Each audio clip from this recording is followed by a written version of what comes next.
Next is Ipsaria. The Ragnite capital of the world. Sounds like fun, yeah? Ipsaria was once the leading country in Ragnite production for Europa. Originally, Ruse was lacking in both natural resources and national power, not unlike Jutland. But after seizing Ipsaria, Ruse exploited those resources to become a global power while toying with the existing ones.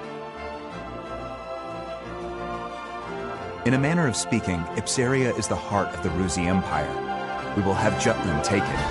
Our presently destitute country should be rejuvenated by gaining control of the Ragnite. Which in turn means weakening Ruse. You magnificent bastard. Look who's talking. Have you seen your suit? Once we get our hands on all that Ragnite, my company's net worth is gonna skyrocket. You wouldn't be the only one to profit. If current issues like inflation or supply shortages are resolved, naturally... The people of Jutland will see the war as a success, just like we want. Violet, are any Grand Generals stationed in Ipsaria? Nope. And how do the people of Ipsaria feel about Ruse's occupation? To hear my business partners tell it, they don't think too kindly of their imperial occupiers. After Ruse invaded and took control, the Emperor didn't waste any time cleaning house. Executed the entire royal family along with any loyalists. That sounds like something Claudius would do. Still, the effect was instantaneous. There are hardly any dissenting opinions against Ruse there since they fear military oppression. Doesn't mean their dissatisfaction isn't simmering under the surface. Guess that's where I come in. Got it. We'll distribute an anonymous flyer. A manifesto from resistance forces trying to shed a light on Ruse's crimes and restore honor to their late king. Straight up sedition. And I thought I was the bastard here. I take that as a compliment. Stir up Ipsaria and lay the groundwork, making them more accepting of Jutland. It's a solid idea. You can leave the distribution of the flyers to me. Please continue the operation within Jutland as well. More rabble-rousing? We already threw fuel on that fire. We'll do it as much as we can. A war effort's only as strong as the citizens who support it. Precisely. Amlet, make sure to pay attention to the citizens when you walk around town. We can gauge public opinion toward the war by their attitude toward the commander of the elite unit. And again, be amicable. That's rich, coming from you. Got it. Good. That concludes today's agenda.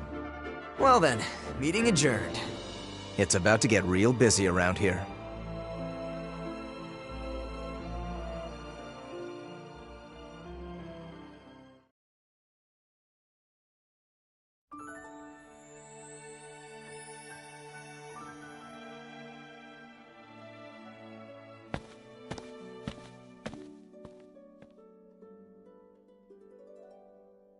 It's a beautiful sunset.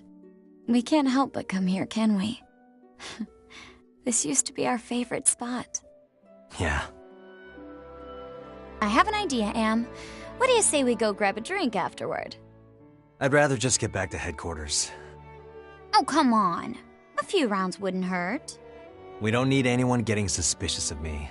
Besides, I need to put together a plan to free Upsaria. What an annoyingly flawless response. Well, come join me next time. We haven't gone drinking in a while with just the two of us. Even you need to unwind at some point. Sure. I'll hold you to it. You just gave me your word. You're a rare breed of man, Am. The kind that doesn't pass out when they go drinking with me. I won't let you get away so easily. Well then, I'll see you around.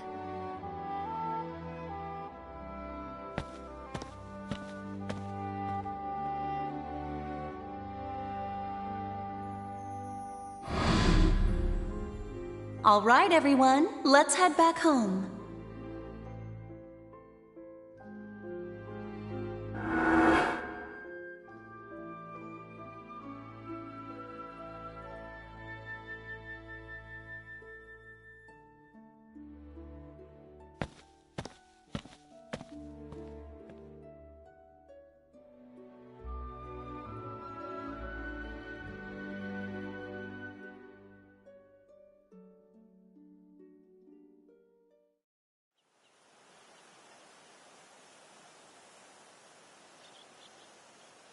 How far did we get?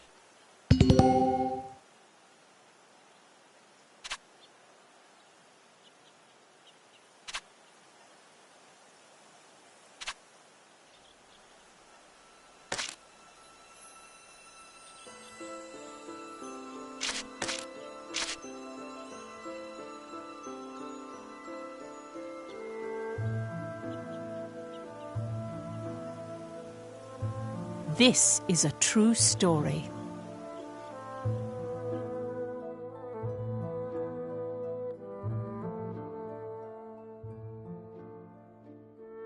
I can understand that soldiers die during war. However, according to your story, Professor, Amlet the traitor went out of his way to kill one of the Empire's grand generals. Why did he go to such lengths? There's a reason behind his actions, as well as why this grave was built as the traders had requested. It could all be seen through the actions of the princess after she had witnessed him kill the Grand General.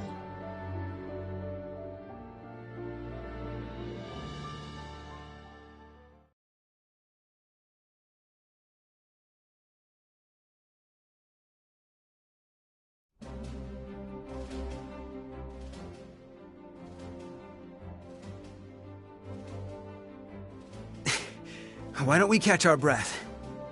Nay, I will carry on.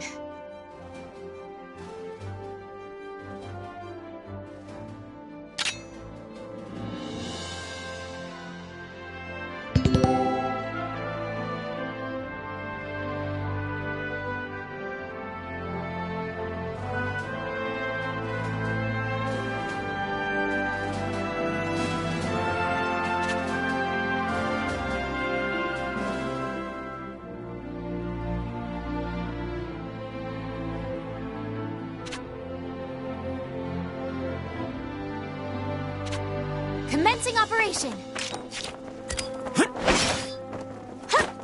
the name of Jetland! That won't work!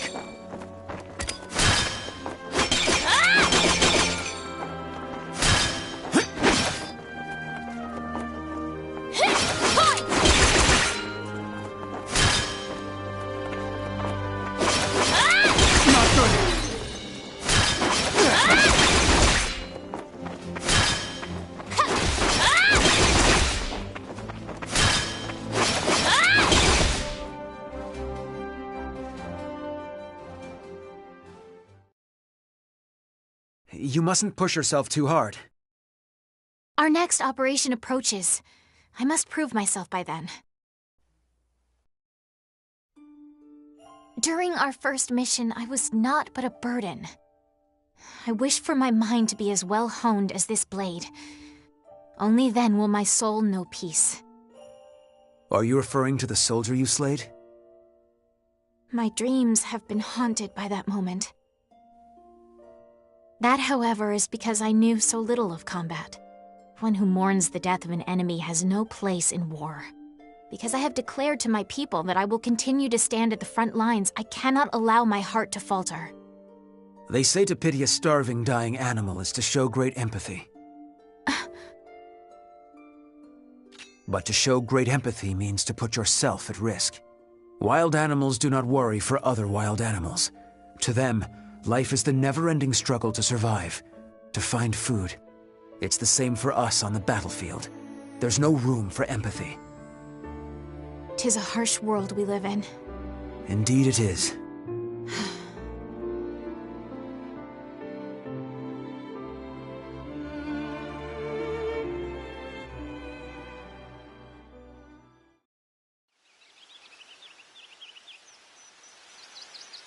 From the palace terrace, everything looks black and white. That's why you picked up the sword, Your Highness. Because you have a responsibility, both as a citizen and as royalty. Just so. I wouldn't want you to lose your emotional investment in all this. Nor would I.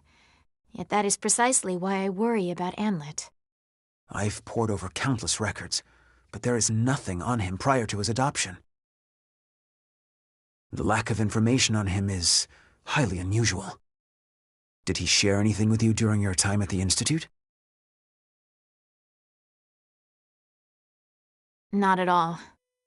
He never was the type to talk about his past. Huh. Perhaps I will ask the professor. Professor? Our former teacher. I am certain she would... Your Highness! Finally, I found you. Don't you know how troublesome it is when you go out without telling me where? She needed a quiet place to practice her swordsmanship. Can't get any training done with you bothering her. Had we told you, you would just follow along and pester us here. Like you're doing now. Oh, hush. Now, milady. Let's return to the palace. I'll train you myself, if you please. I've wielded a sword against my nagging brother many a time, so I'm confident in my skills. In fact, I'm positive your training would go better with me. Absolutely not. You never hold back. Or something to happen to the princess. I never held back against you because you're my brother.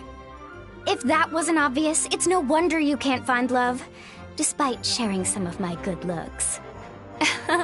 You two are thick as thieves, as always. Is that how it seems? Indeed.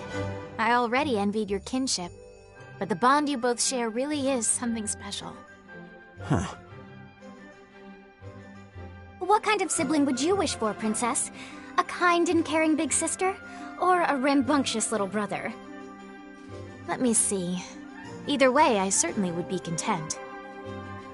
But if I had to choose, I'd prefer an elder brother. One on whom I could always rely. Someone like Godot, for instance. You are too kind, Princess. Oh, is that... Are you blushing? We should return to headquarters. It's nearly time to discuss our next operation. Already? I was so engaged in our practice, I suppose I lost track of the hour. Let us go then. Good day to you, Miranda.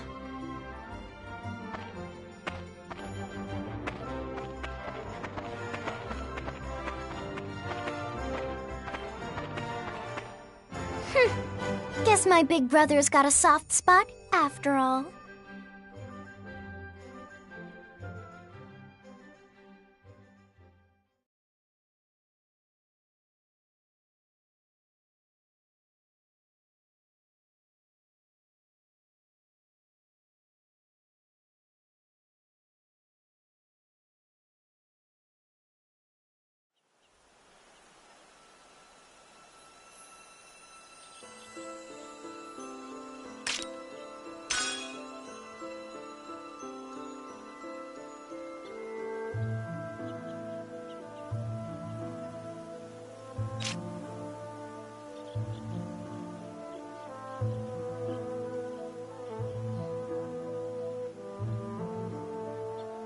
This is a true story.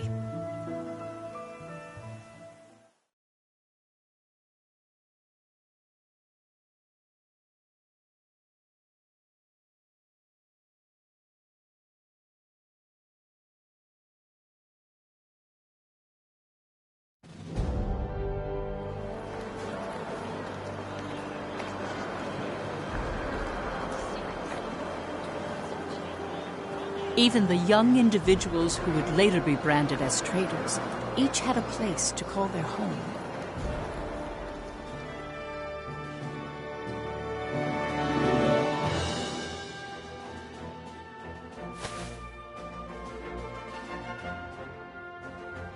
Fried Eriksson was a columnist who earned his acclaim by often contributing to famous newspapers. His provocative pieces stimulated patriotism in people and led the citizenry of Jutland toward jingoistic tendencies.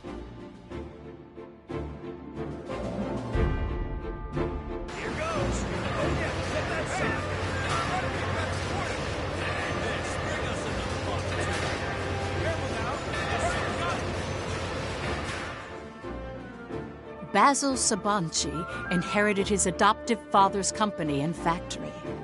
Through hard work, he solidified his position in the Ragnite industry and used his resources to support Jutland's forces.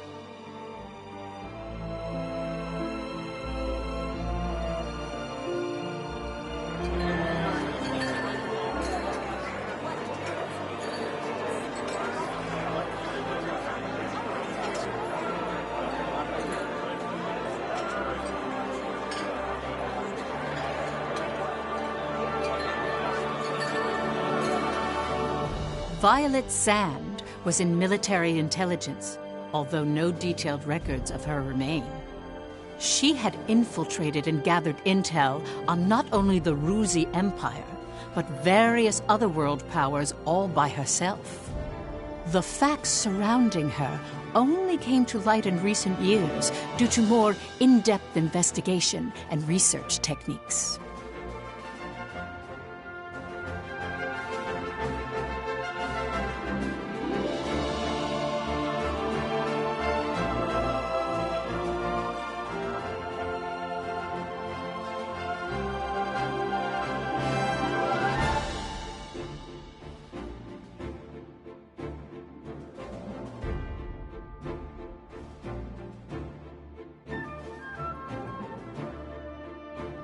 Solomon Kallenberg, a prominent member of Jutland's parliament, was said to be the brains behind the traitors. A capable and elegant man from an affluent family, his reputation was renowned in political and social circles.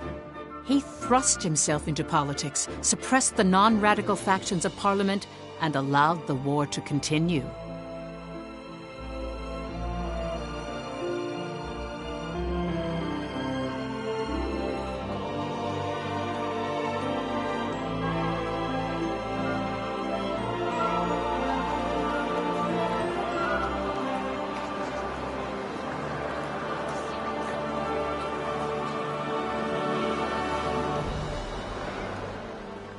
Amlet Gronkir's facade is well documented through his victorious achievements during the war.